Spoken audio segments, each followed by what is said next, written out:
Dans l'actualité également, un chiffre. Il n'y a pas de statistique, c'est une estimation, celui des nouveaux convertis à l'islam. 4000 personnes en moyenne chaque année, généralement des jeunes et de culture ou de foi chrétienne, choisissent de devenir musulmans. Sujet sensible et propice aux stéréotypes, car de récentes affaires de terrorisme concernaient justement des convertis. Alors au-delà des images toutes faites, qui sont-ils vraiment et pourquoi ce choix? Regardez l'enquête d'Arnaud Comte et Julien Pelletier. Ils se prénomment Stéphanie, David et Nicolas. 3 histoires, 3 parcours personnels ponctués par une même évidence. Les questions que je me posais, je trouvais mes réponses dans l'islam. Si j'avais pas trouvé la religion, peut-être que je serais devenu délinquant. Ça m'a permis vraiment d'avoir une ligne de mire et d'avancer sereinement dans la vie. S'ils acceptent aujourd'hui de se livrer, c'est pour, disent-ils, ôter les verrous, casser les préjugés qui entourent leur conversion à l'islam. J'arrive. Stéphanie Desportes a suivi cette voie il y a plus de 10 ans. Je commence par qui? T'as faim? Cette Picarde de naissance vit aujourd'hui en région parisienne où elle élève ses 2 petites filles qui, comme elle, ne mangent pas de porc et parlent quelques mots d'arabe. Comment on dit Manel? Tu dis Amdoula? C'est bien, c'est pas mal. C'est pas mal, c'est un bon début. On a fait ce choix de vivre avec nos valeurs dans l'islam. Donc on essaie d'inculquer également à nos enfants la même chose. Le mari de Stéphanie est d'origine tunisienne. En fait, j'ai une seule photo de mon mariage civil. Mais elle aime préciser qu'elle avait choisi l'islam avant même de le rencontrer. Un long cheminement né à l'adolescence. Voilà. J'ai beaucoup lu, j'ai été très attirée, très jeune par l'islam. Je me trouvais apaisée, je trouvais un climat de chaleur, je me sentais très bien, très à l'aise. Et après, quand je suis allée au contact de musulmans, j'ai eu le sentiment d'être à ma place.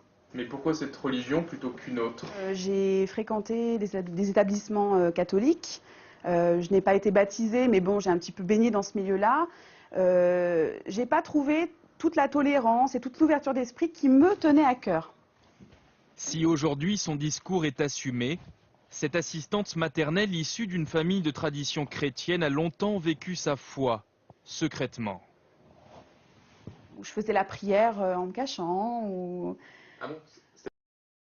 J'allais me cacher, quoi. J'allais dans la chambre et puis je faisais la prière, mais c'était pas quelque chose qui se savait. Parce que vous aviez honte de vous être converti? Pas du tout. Jamais j'ai eu honte de me convertir ou d'être qui je suis. Jamais. Pas du tout de la honte. Mais encore dans un souci de préserver les autres. Je suis Parce que vous pensiez que votre choix pouvait faire du mal à vos proches? Du mal dans le sens où c'est pas encore quelque chose qui est très compris. Je sais. Et justement, je pense que parce qu'on ne connaît pas, on a peur, on juge. Cette peur d'être jugé, rejeté par les siens, Nicolas l'apprivoise depuis 1 an, depuis qu'il se rend chaque semaine à la mosquée de Voipy, dans la banlieue de Metz. Vous venez tous les vendredis là? Tous les vendredis, oui. Pour profiter un peu de la sérénité, de la spiritualité ambiante. Voilà, comme ça. Nicolas tient à nous présenter l'imam Al-Hussein, avec qui il a prononcé la Shahada.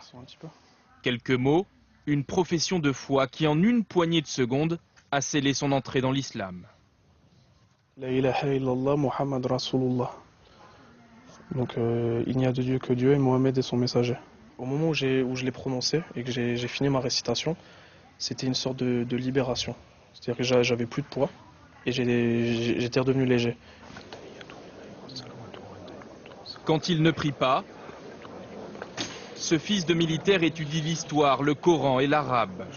Depuis sa conversion, il a repris des études. Lui qui, à l'adolescence, préférait les petits larcins au banc d'école. J'avais besoin de ne plus faire ces choses-là. En même temps, voler c'est tellement facile, se faire de l'argent c'était tellement facile.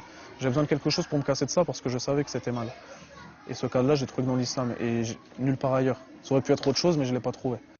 On pourrait penser, à vous entendre, que l'islam est finalement une lubie comme une autre.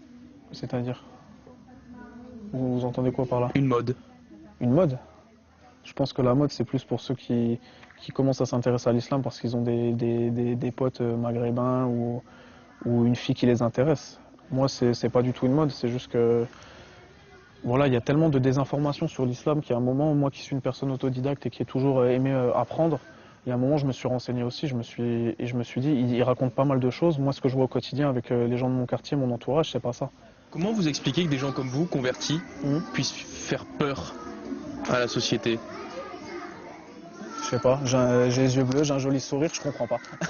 Chez les non-musulmans, l'image c'est, il s'est converti, c'est parce que le mec c'est un voyou, il a été engrainé par un gourou, il va poser des bombes.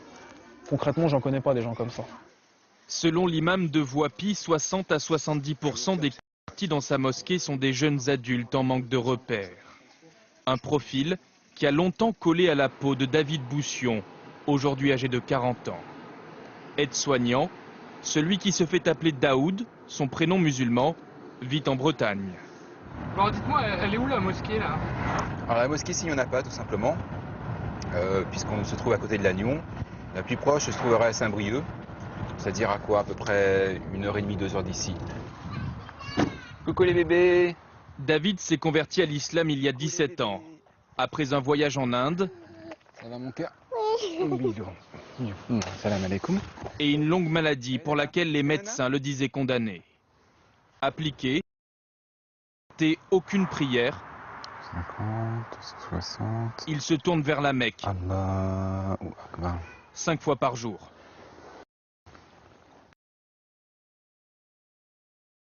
Avec du recul, David reconnaît qu'il aurait pu faire l'intégrisme au début de sa pratique. Il se souvient d'ailleurs très bien de ce qu'on lui disait parfois à la mosquée. Oui, mais tu es converti, mais tu ne seras jamais un vrai. Quelque part, c'était ça. Et comme beaucoup de convertis, ce qu'on veut faire, du coup, c'est rattraper une sorte de temps perdu et vouloir appliquer les choses, être très rigoriste et vouloir absolument tout appliquer. Et avec le temps, on met de l'eau dans son vin, dans son jus de raisin plutôt, et puis on apprend à faire la part des choses. C'est quoi la radicalité pour vous? Ce serait de ne plus être vivant. C'est-à-dire? Eh bien, je pense à certaines personnes qui pensent qu'il faudrait vivre En martyr.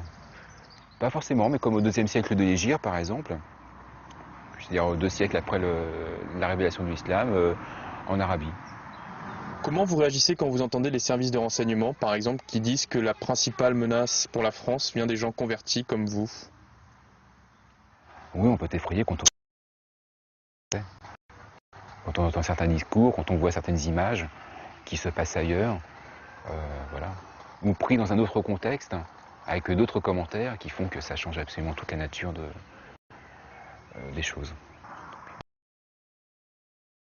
Au ministère de l'Intérieur, 4000 personnes se convertissent chaque année à l'islam en France, contre 2900 pour le catholicisme et 300 pour le judaïsme.